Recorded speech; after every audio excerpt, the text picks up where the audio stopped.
Law number 1. Never outshine the master. Nicolas Fouquet made the mistake of appearing larger than his king, Louis XIV, and spent his remaining days incarcerated. Avoid victories over superiors. It will cost you more than it is worth. Law number 2. Never put too much trust in friends. Learn how to use enemies. Michael III of the Byzantine Empire was saved from death by Basilius, who Michael in turn favored with gifts and prestige. Basilius, lusting for more power, murdered Michael out of greed. Instead of showing gratitude, he was insatiable. Trust from a distance. People are selfish and pursue their own interests. Former opponents make more loyal and stronger friends. Law number 3. Conceal your intentions. The Marquis de Sévigné wanted to seduce a young countess. Instead of being indirect and subtle, he exposed his true feelings for her and she lost all interest, as he blurted out that he loved her. Add a sense of unexplicable mystery to your character. Law number 4. Always say less than necessary. Law number 5. So much depends on reputation. Guard it with your life.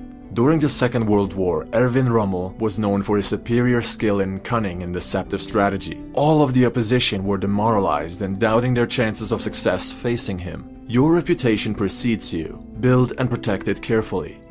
Law number 6. Court attention at all cost. Pablo Picasso would not allow himself to fade into the background. He would rather paint something out of the ordinary and ugly than be forgotten. All publicity is good publicity. Don't let yourself become one of many. Law number 7. Get others to do the work for you. Thomas Edison wasn't much of a scientist, but a businessman. He would capitalize on Nikola Tesla's genius and garner all the credit. Hire talents capable of doing what you can't.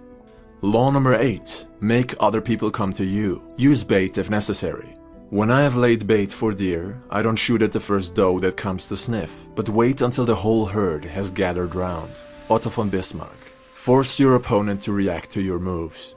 Law number 9. Win through your actions, not through argument.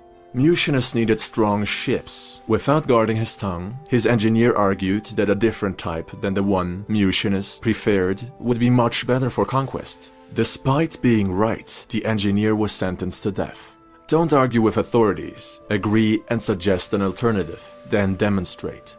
Law number 10. Infection. Avoid the unhappy and unlucky. Lola Montes brought down the king of Bavaria and his whole kingdom by seducing him. Her lust for destruction and chaos was insatiable. Countless lives perished because of her nature. Cut off the fire starters. Try to help them instead and you will burn alongside them. Law number 11. Learn to keep people dependent on you. Otto von Bismarck led the king's hand in uniting a mighty Prussia. None other than Bismarck was able to do so. He proved himself to be an indispensable asset and had his strong position secured. Be the only one who can do what you do or see yourself replaced in fear sooner or later. Law number 12. Use selective honesty to disarm your victim. Count Victor Lustig was going to double Al Capone's $50,000. Instead of running with the money, he gave it all back to Capone, who thought he was being played by a con artist. Capone gave Lustig the $5,000 simply to help the honest man. Tell the truth to gain your opponent's trust. Be honest when expected to be dishonest, to throw your opponent off guard. Law number 4. Always say less than necessary. Due to his unpredictability, Louis XIV would have his courtiers tremble in fear when delivering bad news. He would say, "I shall see." Have them leave the room and either take action or decide to do nothing about the issue, but always with an intimidating silence. Only speak when you have something meaningful to say. Actions speak louder than words. Law number 13. Asking for help appealed to people's self-interest. In 433 BC, the Athenians found themselves in a favorable position. The Corcyraeans and the Corinthians were preparing for war. Both parties wanted to secure the help of the Athenians. The Corinthians chose to remind them of an existing debt. The Corcyraeans, on the other hand, spoke only of mutual interests, the combined force of their navy directed at Sparta, the Athenians allied with the Corcyraeans. In sales of any kind, pragmatic arguments will always trump emotional appeals. The past does not matter. Don't count on loyalty. Aim for win-win deals. Law number 14. Pose as a friend, work as a spy. Charles Maurice de Talleyrand-Périgord, French politician and mastermind behind Napoleon Bonaparte's defeat, would hold himself back in conversation and get others to talk endlessly of themselves to the point of betraying their own thought, intent, and strategy. An interrogation disguised as a friendly chat, so subtle that the victim did not notice. Learn to judge a person's character by what they reveal of themselves, so that you can recognize a threat before it arises. Test people's honesty before you consider trusting them. Law number 15. Crush your enemy totally. A priest asked the dying Spanish statesman and general Ramon Maria Narvaez, "Does your excellency forgive all your enemies?" "I do not have to forgive my enemies," answered Narvaez. "I have had them all shot." The last resort, when words are no longer heard and the enemy cannot possibly be reasoned with, the chances for peace at their lowest, the only option is total destruction. Merely wound the enemy, he will recover and show no mercy in turn. Law number 16. Use absence to increase respect and honor. A man said to a dervish, "Why do I not see you more often?" The dervish replied, "Because the words, 'Why have you not been to see me?' are sweeter to my ear than the words, 'Why have you come again?'" Molayami, quoted in Idries Shah's Caravan of Dreams, 1968. Give people time to miss you by robbing them of your presence. It's when we lose something that we discover how valuable it had been to us. On your return, you will be appreciated all the more. Law number 17. Cultivate an air of unpredictability. Once Pablo Picasso had become a recognized artist, others would assume that whatever action he took must have been calculated. The art dealer Paul Rosenberg was confused when one day Picasso told him they would no longer work together. Rosenberg couldn't find out why and offered him a much better deal. The unpredictable is terrifying. When you don't know what to expect, you cannot prepare properly. You can't devise a clever plan because you're in the dark. Put others in such a position when negotiating. Law number 18. Isolation is dangerous. The more you are isolated, the easier it is to deceive you. You lose touch with reality. When someone is urging you to cut friends and family out of your life, realize that they want to control and influence you all by themselves. Whether they do this consciously or unconsciously, it is malicious. Be careful in cutting yourself off from others for too long. Introverted or not, you may cause yourself great harm psychologically by pushing others away from you. Law number 19. Do not offend the wrong person. Muhammad, the Shah of Khwarezm and Inalchik, had beheaded Genghis Khan's messengers who had come in peace with great gifts and offerings. The Khan declared war, seized the enemy's capital, and had Inalchik killed, quote, by having molten silver poured into his eyes and ears. Later Genghis Khan seized Samarkand, bringing his brutal conquest of Muhammad's vast empire to an end. What would have become of Adolf Hitler had he been given the chance of becoming an artist? Perhaps history would be very different. Avoid insulting others. You do not know who you are dealing with. Even though we live in a time where everyone is offended and the level of political correctness borders on absolute madness. Law number 20. Do not commit to anyone. Alcibiades, Greek soldier and statesman, found himself courted by the Athenians and the Spartans because he had influence on the Persians, and honored by the Persians because he had influence over the Greek city-states. Instead of committing to one side, he played all of them in his favor. Committing to someone is like handing yourself over to them. It means more obligations and less control.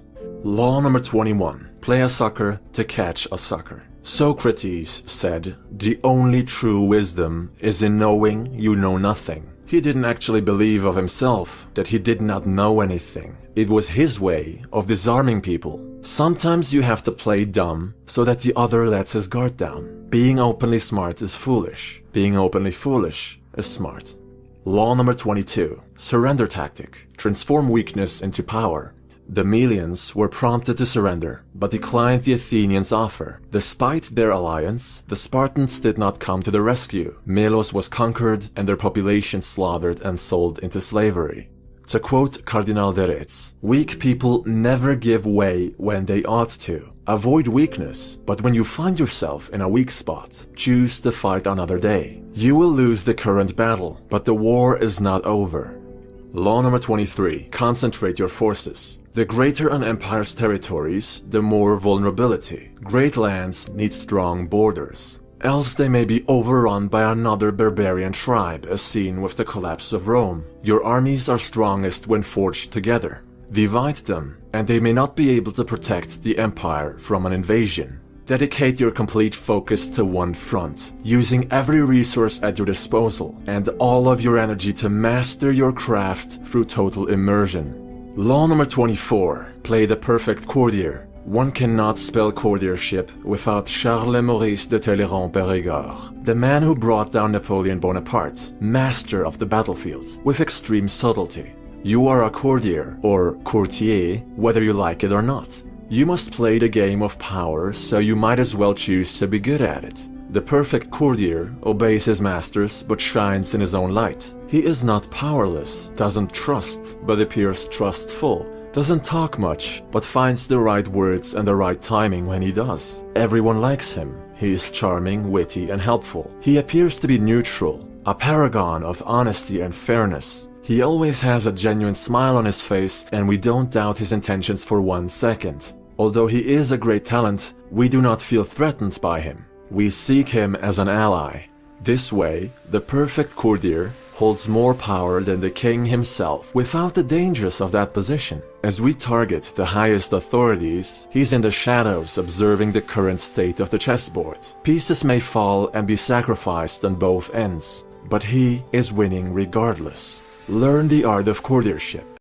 Law number 25. Recreate yourself. Others will call you what they think you are, or what they think they see in you. It's all superficial. Every now and again you'll receive a genuine compliment. But your parents, friends, society, even your government, expects you to be someone or something else.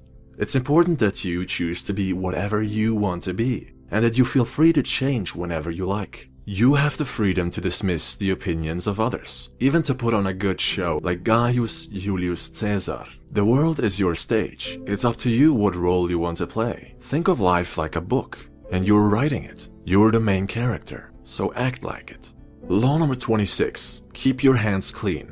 As written in Niccolò Machiavelli's letter to the prince, Cesare Borgia was using Ramiro di Orco as a tool to take gruesome action against all of his enemies. In the end, he used him as a scapegoat, put the full blame on di Orco, and threw lavish banquets for the common folk, presenting not only his clean slate, but positive change. It is the ultimate act of betrayal, to have someone's back only to find out they've been using you this whole time. Avoid falling into the trap of being someone's cat's paw, or scapegoat.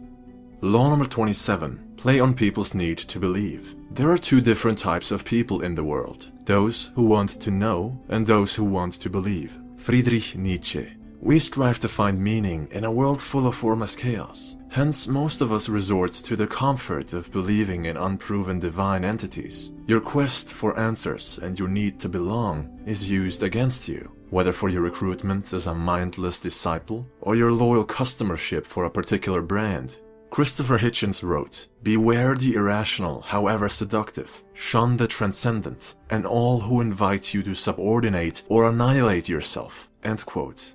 If someone claims to have all the answers, they are full of shit. Fall prey to them, and all you are doing is giving more power to those who don't have your best interest at heart. You cannot let others think for you. If something doesn't make sense to you, perhaps like right now, feel free to dismiss it, but consider doing so on your own behalf. Law number 28. Enter action with boldness.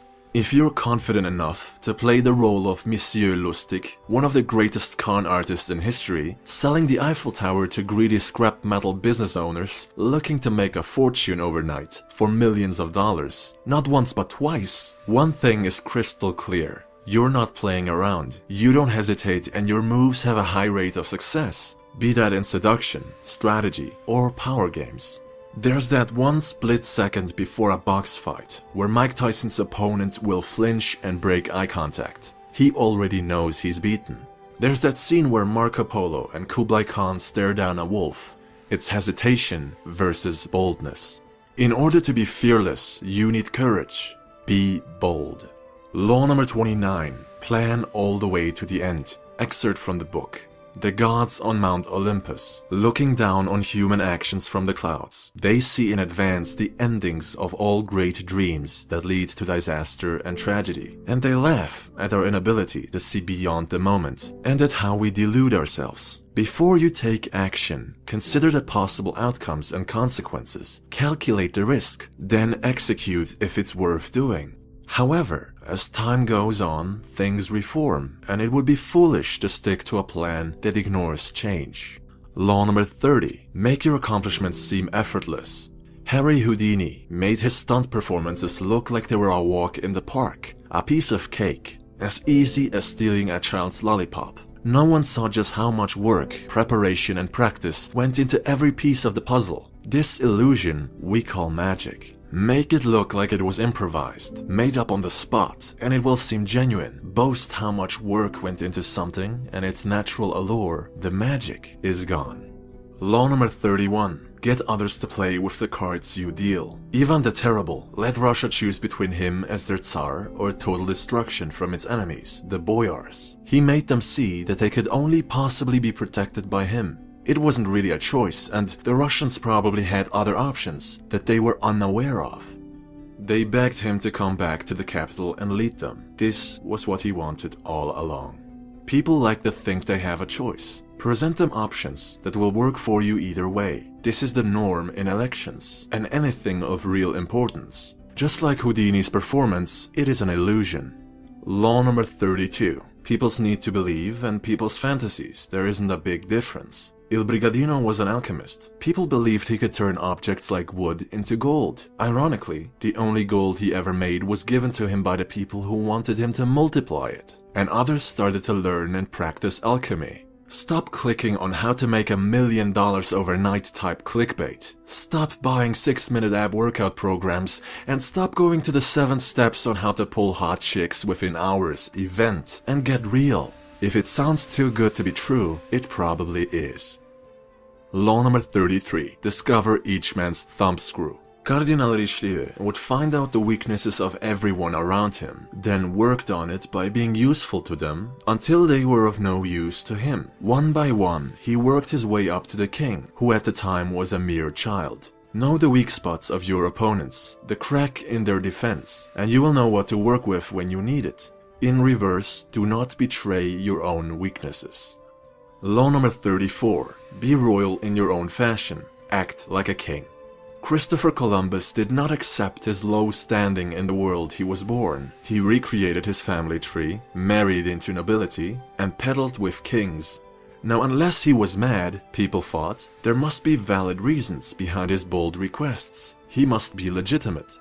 Ask for less, receive less. What you tolerate is what you end up with. Do not think lowly of yourself. You're a king in your own right. You're a queen in your own right.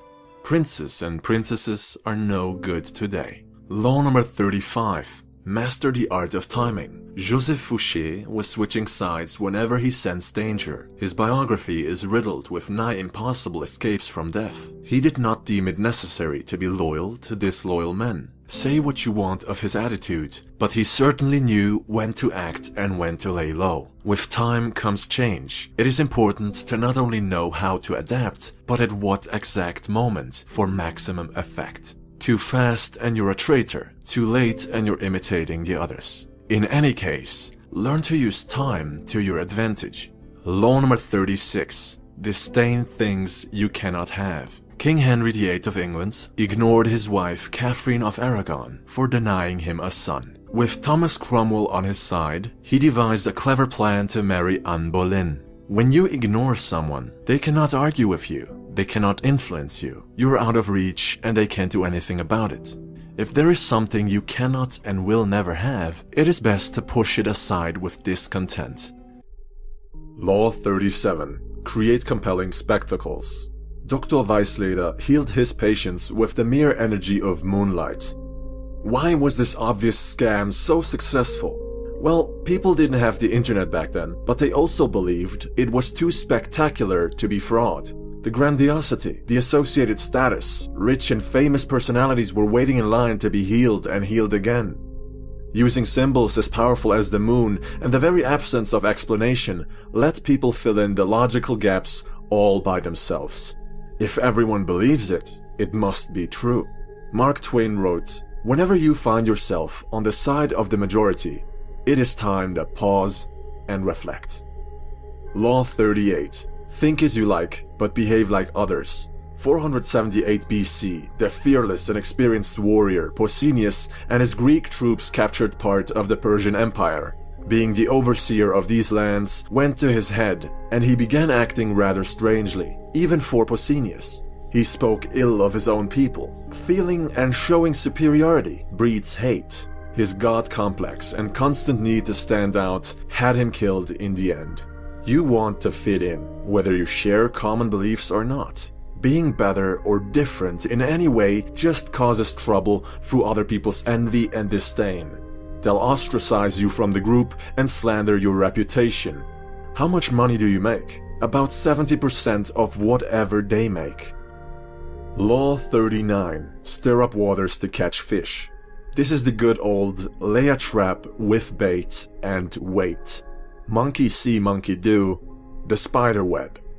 Mice desire cheese so much, they won't even see the obvious construction around it. When you know your enemies and their weaknesses, you know what they react to, and you use this knowledge against them. Create a false alarm. They'll make a run to save what they hold so dearly and weaken themselves by exposing their flank. That's where you hit them. That's certainly where they will hit you if you fall for it. Keep yourself from being reactive. All that rage, blinding emotions, fear, desire, it makes you predictable and it makes you weak. Don't be impulsive. Law 40. Despise the free lunch. Louis XIV had an eagle eye for the strategic power of money. He would gift paintings of great value to people who didn't like him very much, until then. This way, he got nobility, the keys to power, on his side. At the same time, he increased operational costs for the aristocrats who wanted him gone. It's ingenious. He took money from his enemies and gave it to his new friends. 2 birds with 1 stone. This is one of my favorite laws because it states that cheap misers miss out on opportunities. It pays to be generous, and it pays not to accept free gifts. What is the return of investment on paying for someone's coffee? You sit down at Starbucks with an influential, connected, and experienced entrepreneur. You get to talk to him for 10 minutes, ask his advice, learn from his mistakes.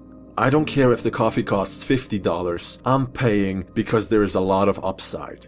Law 41. Avoid stepping into a great man's shoes. Alexander the Great's father had set the standard of achievement very high. Alexander wasn't going to be content in his father's shadow. He wasn't going to rest on his father's and later on his own laurels. When Alexander saw the breadth of his domain, he wept, for there were no more worlds to conquer. Now, imagine if Alexander the Great had had a son who wanted to be a conqueror. That he would pale in comparison is an understatement. Not a soul would have attributed his success to him, for he'd achieve everything on the shoulders of his father. Don't make it your life's task to be better at being someone else. Instead, go your own way. Unapologetically, be your best self. Law 42. Strike the shepherd and the sheep will scatter. When the tree falls, the monkeys scatter. Cut the snake at the head. What is an army without its generals? Without leadership? Whole empires have been secured off of conscientious leaders with iron willpower and vision. Take them away, and much like Alexander's empire after his death, they break apart and crumble, turning on each other, defecting and deserting. Often the glue that sticks everything together consists of a few key people at the top in any kind of organization, any kind of social group or hierarchy. Do with this information what you will. Law 43. Work on the heart and mind of others. October of 1793, the French Revolution declared the end of the monarchy. Marie Antoinette knelt at the guillotine, for she never cared about the people's opinion of her as their queen. She thought herself above the common folk. Pampered and disgustingly narcissistic, she paid the price, never learning from her mistakes. You should influence people and win friends, as Dale Carnegie suggests. It is more than beneficial to be recognized for your kindness and helpful demeanor. Be agreeable or face the consequences of being indifferent. Be humble or be humbled. Law 44. Disarm and infuriate with the mirror effect. Alcibiades charmed the Athenians, got accused of profaning sacred statues and fled. Then charmed the Spartans, impregnated the king's wife and fled. Then charmed the Persians and helped Athens win their war against Sparta. They welcomed him back with open arms. Wherever Alcibiades went, whoever he had to deal with, he would leave behind his own values and appear to share the values of his victims. No one could resist a man who not only concurred with them, but also admired their ways of living, seeming to be one of their own. You like people who like you, who are like you. Match people's energy, speak their language, eat their food, find common grounds, and even envious people will drop their preconceived notions about you. Law 45. Preach change, but never reform quickly. Change is imperative, but human beings love the comfort familiarity provides. The unknown, disorder, and chaos are very disruptive and undesirable to us, even when it is for the better. Hence, we need small, incremental changes that build over a long period of time, allowing everyone to adjust at a comfortable pace. You are moving things in the right direction, while avoiding stirring up too much anxiety and dissent. Change things gradually, one step at a time, dragging the voluntary rest of us with you. Law 46. Never appear too perfect. It takes great talent and skill to conceal one's talent and skill. La Rochefoucauld. If you have been paying attention, you will have noticed that a lot of these power plays revolve around the master and the student or slave, domination and submission, superiority or authority and inferiority, ego, pride, arrogance, and envy, jealousy, hatred. It's a very vicious and ultimately destructive cycle. Everyone wants to be the king. No one wants to be the pawn. Me, I don't want to be a pawn, but I don't want to be the king either. I don't want to envy nor be envied. I want to be the faceless man behind the throne. I don't want to be on the chessboard. I don't want to be a visible target, but I still want to win at the game of power, no matter what side loses. Law 47. In victory, learn when to stop. In 1751, Madame de Pompadour found herself unable to satisfy Louis XV's lust. To hold on to her privileged position, she arranged younger, prettier women to keep the king happy. This was a loss, for she had to swallow her pride and share Louis with others. They, however, could not compete with her charm, talents, taste, and flawless sense for fashion. Her reign as mistress had lasted an unprecedented 20 years. Don't push too far or you risk losing it all. Know when to take a loss and move on. Law 48. Assume formlessness. The Spartans, the most powerful infantry the world had ever seen at the time, lost the war with Athens, for they were outnumbered and unwilling to change their views. They did not adapt to circumstance. They did not build walls. They did not want to conquer new lands, nor engage in trade, for gold gave rise to corruption. Meanwhile, Athens was thriving through constant reform. Sparta fell behind and collapsed. Don't fight change.